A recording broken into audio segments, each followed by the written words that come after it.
ইমান দিনে কালেকশ্যন কৰি অলপমান পইচা গোট খোৱালোঁ আৰু বহুতখিনি আমাক কাপোৰো দিছে বাৰু আৰু কাপোৰখিনি আমি ভাল বেয়াৰ মাজতে লৈছোঁ। এনেকুৱা এটা খাঙত আমি 500 টকীয়া এটা নোট দিছোঁ। 50টা ঘৰত আমি সহায় কৰিব পাৰিলেও বহুতখিনি হ'ব।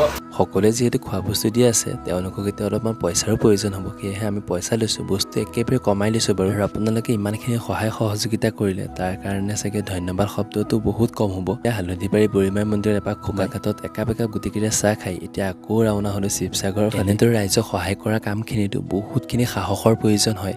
গোটেইখিনি গোট খাই এইকেইদিন ধুনীয়াকৈ কামখিনি কৰি আমি আহিছোঁ শিৱসাগৰৰ বেতবাৰীত আৰু ইয়াত পানীখিনি শুকাবৰ কাৰণে প্ৰায় 20 দিনমানতো লাগি যাব আৰু আমিও ধুনীয়াকৈ আহি যি পাৰোঁ যেনেকৈ পাৰোঁ সহায় কৰিবলৈ চেষ্টা কৰিছোঁ আৰু আপোনালোকো ওলাই আহক আৰু সহায় কৰক। এইবাৰ আচলতে বহুতখিনি লোকে সহায় কৰিছে আৰু ভিতৰৰ আপোনালোকে পানীখিনি দেখিলে মন চন বেয়া লাগি যাব। আপোনালোকৰ ইমানেই পানী, এনেকুৱা ঘৰত কেনেকৈ থাকিব পাৰিব।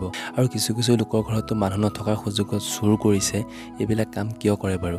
এই দাদাজনৰ ঘৰতে কিবা কিবি বস্তু লৈ গ'ল বোলে আৰু আমাৰ টীমৰ সকলোকে বহুত বেছি ধন্যবাদ। সকলোৱে গৈ নিজে ধুনীয়াকৈ চাই যোনে যেনেকৈ পাৰিছে সহায় কৰিছে। বাকী আজিলৈ ভিডিঅ'টো ইয়াতে সামৰিছোঁ। জয় আই অসম, জয় জুবিন দা।